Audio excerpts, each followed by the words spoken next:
Another thing that you're going to hear Sydney talk about in some of her segments is social skills and learning soft skills and people skills. And so I want to just go ahead and differentiate, learning social skills and teaching social competencies or soft skills is in no way about neurotypicalizing a child. With my patients, clients, my daughter, I want them to accept the label and diagnosis as a part of who they are. There's nothing to be ashamed about. I want to help erase the stigma around various labels. But one of the core deficits on the spectrum are social skills and the ability to interact in social, emotional, reciprocal kind of situations.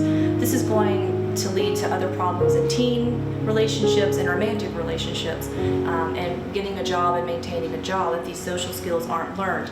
So this is more about seeing something that there is a skill deficit and trying to build the skill in a way that's still natural and true to who the child is. Jed Baker is one of the people who has done the most work on social skills books. This is actually the skill book that Sydney and I used when she was in 4th grade. And I think what really I remember about doing this book with Sydney is oftentimes when we were reading books like Pokey Little Puppy or some of the childhood books maybe I read with my parents, A Little Engine That Could, sometimes I would tell her, oh, I remember reading this book with my mom or dad. And so this was a book we did over and over again during our 4th grade homeschool. And I remember Sydney looking up to me and saying, did you read this book with your mom and dad?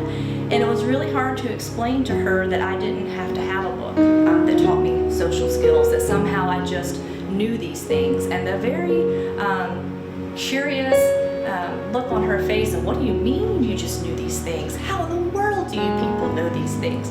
So it's very important just to introduce elementary kids and middle school kids to the concept that there are some societal norms. There are just some social rules that are out there, good, bad, or indifferent, whether we agree with them or not. There are some social rules. And if you're going to get invited to someone's birthday party, and if you want to have a dating relationship, if you want to continue to go to people's houses, there are some things about having conversations and knowing when to stop talking about our special interest and how to share and take turns that are important. So these types of books, the social skills book, he also made one for older kids and adolescents, social skills training for adolescents.